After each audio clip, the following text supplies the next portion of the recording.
सुप्रभात बच्चों। कल आपने मेरे संग की औरतें जो मृदुला गर्ग द्वारा लिखा गया था पाठ का सार तथा लेखिका का परिचय लिख चुके हैं, पढ़ चुके हैं। पाठ आपने ध्यान से पढ़ा होगा। आज इसी पाठ के प्रश्नों के उत्तर लिखते हैं।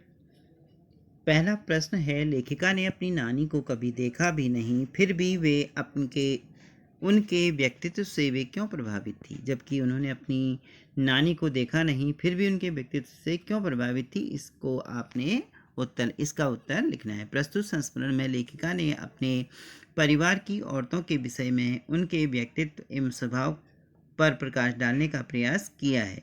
लेखिका ने अपनी नानी को देखा तो नहीं था, परंतु उनके विषय में सुना बहुत था। लेखिका को पता चला कि उनकी नानी परंपरावादी, अनपढ़ और पर्दा प्रथा वाली औरत थी।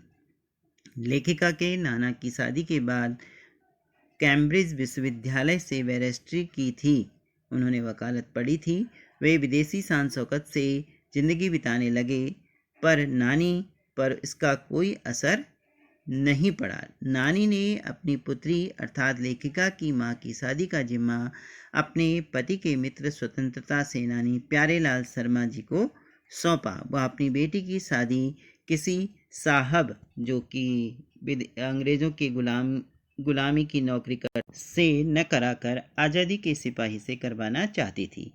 उनके मन में आज़ादी की भावना कूट कूट कर भरी थी। इसी बात से आप स्पष्ट कर सकते हैं कि वह किसी नौकर वाले को जो अंग्रेज़ों की नौकरी करते थे उनसे अपनी लड़की का विवाह नहीं करना चाहती थी। आज़ादी के सिपाही से उसका ब्याह करना चाहती थी। इससे आपको पता चलता है कि उनमें आज़ादी की भावना कूट कूट कर भरी थी। लेखिका की नानी की आज़ादी के आंदोलन में किस प्रकार की भागीदारी रही। लेखिका मृदुला गर्ग की नानी की आज़ादी के आंदोलन में प्रत्यक्ष रूप से भागीदारी नहीं थी। उन्होंने किसी भी स्वतंत्रता आंदोलन में सक्रिय भागीदारी नहीं दिखाई, अर्थात हिस्सा नहीं लिया, लेकिन दिल से आज़ादी की चाह थी। जब उन्हें लगा कि उनके जीवन का अंतिम समय आ गया है, तो उन्होंने अपने पति से उनके मित्र स्वतंत्रता सेनानी प्यारेलाल जी को बुलाने का आग्रह किया। उन्होंने अपने पति से कभी खुलकर बात नहीं की थी, लेकिन प्यारेलाल जी से बेटी की शादी के लिए आज़ादी का सच्चा सिपाही तलाश करने का वचन लिया। वे नहीं चाहती थी कि उनकी बेटी की शादी अंग्रेजों के नौकरी करने वाले भारतीय से हो। इससे पता चलता है कि उनकी रग रग में आज़ादी का जुनून बसा हुआ था। अगला प्रश्न है, लेखिका की मां परंपरा का निर्वाह न करते हुए जो चली आ रही उसका निर्वाह न करते हुए भी सबके दिलों पर राज करती थी। इस कथन के आलोक में लेखिका की मां के व्यक्तित्व की विशेषताएं लिखिए। उस लेखिका मृदुला गर्ग की मां की विशेषताएं लिखनी है। लेखिका की मां परंपरावाद के खिलाफ थी। वे सबके हृदय पर राज करती थी। वे सुंदर व्यक्तित्व की धनी थी। वे ईमानदार, निष्पक्ष तथा सच का समर्थन करने वाली महिला थी। वे सबको सलाह देती। वे किसी की भी गोपनीय बात को दूसरे के सामने प्रकट नहीं करती थी। वे जो भी सलाह देती थी वह पत्थर की लकीर की तरह निभाई जाती थी।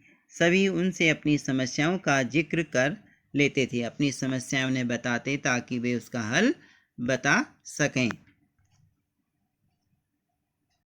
लेखिका की दादी के घर के माहौल का शब्द चित्र अंकित कीजिए। लेखिका की दादी के घर का माहौल बहुत अच्छा था। वहाँ बहू के साथ अच्छा व्यवहार किया जाता था।